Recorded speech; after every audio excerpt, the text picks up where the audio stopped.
Bueno, el día de hoy les voy a hablar de un tema bastante interesante que tiene que ver mucho con la fertilización de un cultivo y qué aspectos importantes usted debe de tener en cuenta antes de establecerlo y cómo fertilizarlo. Pero antes de eso, me gustaría que te suscribieras a mi canal y dieras en la campanita para que reciba la notificación cada vez que montemos un nuevo video, porque créeme, esto es una información realmente valiosa que te va a ayudar a tener un cultivo en óptimas condiciones. Entonces, acompáñame y miremos de qué se trata.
Hola, ¿qué más? Les habla tu agrónomo virtual y bueno, espero que sus cultivos estén sanos, atractivos, rentables, sostenibles, mejor dicho, que la estén rompiendo con esas producciones y estén generando muchísimo empleo.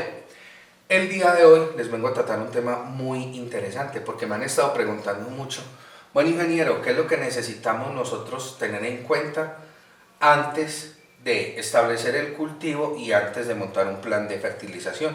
Y es una pregunta muy buena porque pues primero yo creo que ninguno de nosotros casi se la hacía, simplemente montábamos el cultivo y lo que nos fuera presentando la marcha durante ese transcurso, pero no estamos teniendo unos conceptos muy vitales a la hora de establecerlo y establecer el plan de fertilización desde el inicio, porque hay que tenerlo en cuenta inclusive antes de establecer el cultivo, antes de sembrar la primera planta. Entonces vamos a ver esos aspectos el día de hoy. Entonces vamos a empezar con el primero. Entonces el primero es, ¿qué cantidad de agua necesito yo para el cultivo, para producir?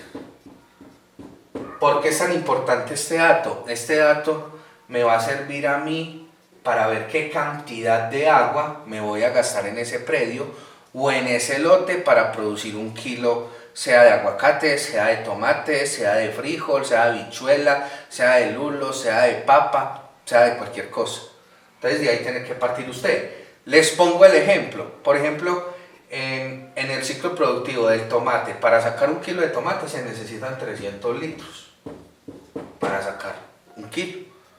Por ejemplo, desde que se siembra una planta de aguacate desde el inicio, para sacar el primer kilo durante esos 3 años se necesitan 2000 litros más o menos para yo producir ese kilo. Entonces en estos datos nos tenemos que basar. Y ya nosotros basándonos en eso, pues entonces ya miramos si sí tenemos la cantidad de agua que necesito o no la necesito. ¿Cuántos hemos hecho eso a la hora de establecer un cultivo? Muy poquitos. Nosotros normalmente vamos al predio, lo analizamos, miramos qué predio tan bonito, hay agua, sí, hay agua ya, pero no tenemos en cuenta más nada. Entonces, ¿qué les recomiendo yo acá? Miren los espejos de agua, miren qué agua hay alrededor, si es un nacimiento, cómo la devuelvo, si tengo la suficiente para hacer lo que voy a producir, porque aquí también entra mucho el cálculo del hectareaje y de cuánta cantidad de plantas me caben y cuánto espero producir, porque eso es un estimado que obviamente ustedes hacen antes de establecer el cultivo, pero primordial, saber qué cantidad de agua usted se va a gastar. El segundo punto, que ya se los había mencionado, es mirar el agua disponible. ¿Sí? ¿Por qué tiene que mirar el agua disponible? Usted ya sabe cuánto se va a gastar o cuánto va a gastar su cultivo para producir un kilo de comida. Tiene que mirar el agua disponible. El agua disponible se puede medir de varias formas. Por ejemplo, los espejos de agua que les decía, nacimientos, o si es agua del acueducto, todo eso. Entonces ustedes ya miran si está la capacidad de hacerlo, si hay suficiente agua para yo poder sostener ese cultivo en todo su ciclo de producción. Esto para mí es lo más importante. Si usted va a un predio y no tiene agua, empaque y vámonos, porque no le sirve. Si no tiene acceso al recurso hídrico, que es lo más importante, ustedes no tienen agua, porque pues no tienen nada, perdón, porque pues la principal solución que consume una planta es ¿qué? El agua. ¿Y dónde vamos y cuál es el vehículo para aplicar todos los nutrientes? El agua. Si ese lote no tiene agua, no tiene disponible agua, descártelo, porque no va a tener unas buenas producciones. Entonces, ya sabiendo la cantidad de agua disponible que debo tener y que el lote ya tenga el agua disponible y yo diga, listo, tiene el agua disponible, ¿qué es lo que tiene que hacer usted como tercer punto?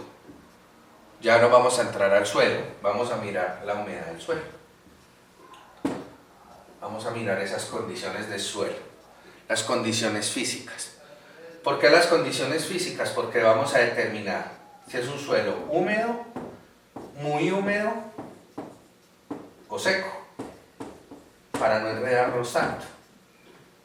Entonces vamos a hacer la prueba del muñeco, que en videos anteriores está, para determinar esto. Entonces usted ya puede tomar las respectivas correcciones respecto a esto.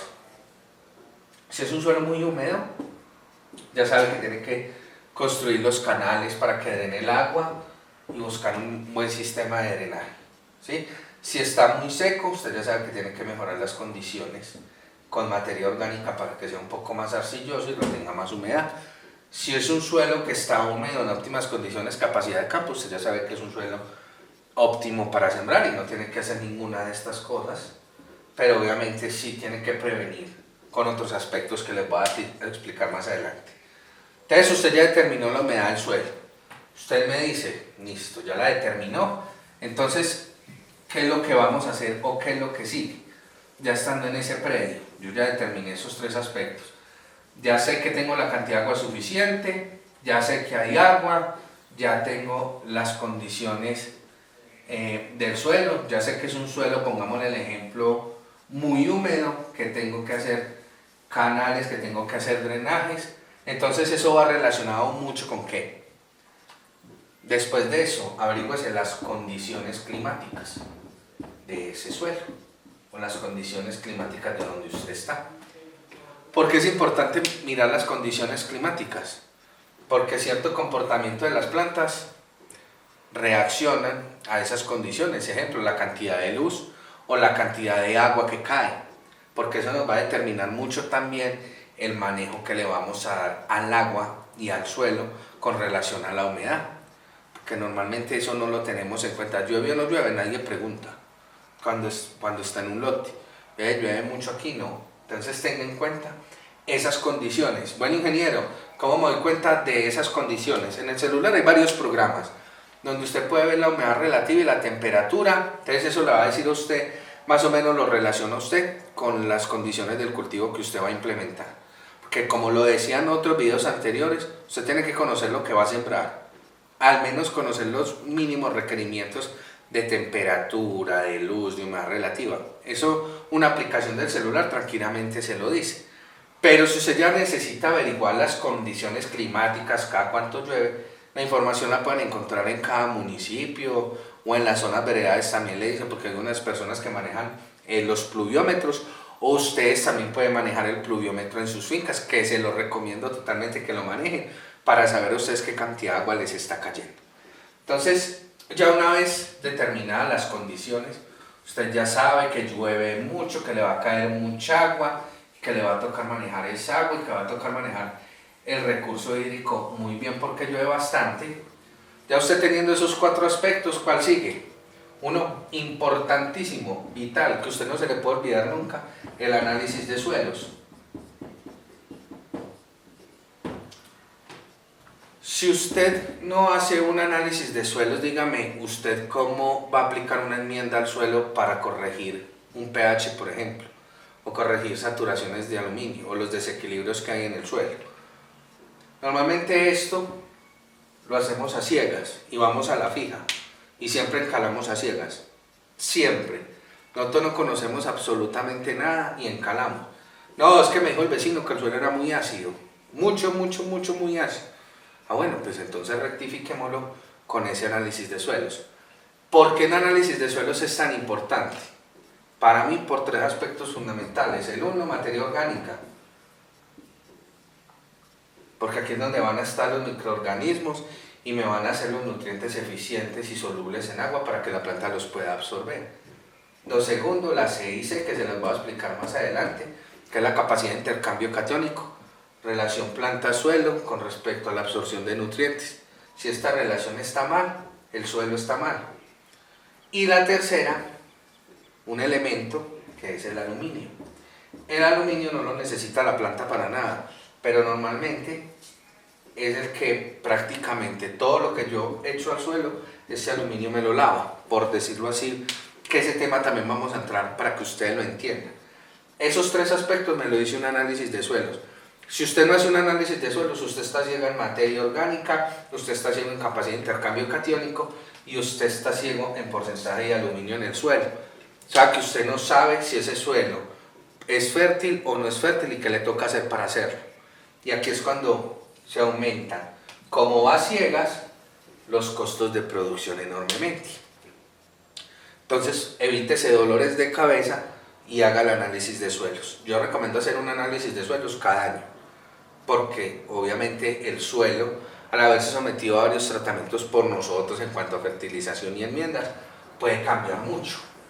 Entonces, ya teniendo en cuenta estos 5 pasos, ya tenemos el análisis de suelos, yo ya sé que el suelo es húmedo, que tengo el agua disponible, que qué cantidad de agua me voy a gastar, sé las condiciones climáticas.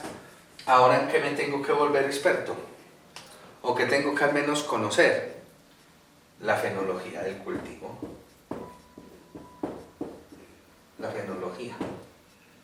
La fenología es todo el funcionamiento y todo lo que requiere ese cultivo, desde el inicio hasta fase de producción. Entonces, el estado fenológico es crecimiento, desarrollo y producción, o floración, o formación de follaje, floración, fructificación y producción. Entonces, para que tengan en cuenta ese aspecto y se lo aprendan muy bien en tiempos, y recomiendo mucho requerimiento nutricional. Es importantísimo mirar los requerimientos. Por ejemplo, en el cultivo del tomillo, todos podemos decir que el fósforo es vital para enraizar y para muchas cosas, división celular, las auxinas y todo esto. Resulta que para el tomillo la asimilación del fósforo inicial, en etapas iniciales, es perverso, porque me puede acelerar todos los procesos y me lo florece antes de tiempo, y no se puede. Entonces, por eso es que hay que tener esto importante, porque nos dicen fósforo al inicio para la raíz y nitrógeno para el follaje, y nos vamos guiando de eso, y resulta que las plantas no necesitan siempre los mismos requerimientos. Entonces, ese es el otro consejo: estudien muy bien la fenología y los requerimientos de su cultivo. Entonces, usted ya tiene todo esto, usted ya se sabe lo que va a sembrar, de pe a pa, sus requerimientos, agua, ya tiene todos estos materiales, ¿cierto? Entonces, ¿qué es lo que ya debe usted tomar una decisión acá? Que posiblemente le incremente mucho los costos o no, dependiendo de su capacidad adquisitiva. Es que, si usted va a hacer riego o no. El sistema de riego es una herramienta súper buena, porque usted va a optimizar los recursos, va a solubilizar producto más fácil, la planta lo va a tomar más fácil. Obviamente también lo puede hacer de manera convencional si usted hace muy bien el manejo. Pero entonces usted aquí toma la decisión, porque aquí tienen que manejar muy bien el recurso hídrico. Porque si nos excedemos en un sistema de riego, si nos excedemos mucho, podemos salinizar mucho el suelo y es un problema impresionante y nos puede comprometer mucho la producción. Entonces, esta es una decisión que tienen que tomar con cabeza fría y cómo lo van a manejar y que tengan todas las condiciones necesarias para hacerlo, dosificadores, el motor, prácticamente todas las tuberías, el sistema de riego, los goteros, qué cantidad y que les vaya a cumplir con ese requerimiento. Convencional se puede hacer dependiendo de las condiciones naturales también. Recordemos que de áfico dependemos mucho del ambiente para que ese grano se pueda degradar y pueda ser absorbido por la planta. Pero también cumpliendo todas las condiciones ustedes pueden ser muy óptimos. Entonces esta es otra decisión que deben tomar, que considero que debe ser importante a la hora de fertilizar. Y ya por último, para finalizar con el último punto, son las herramientas.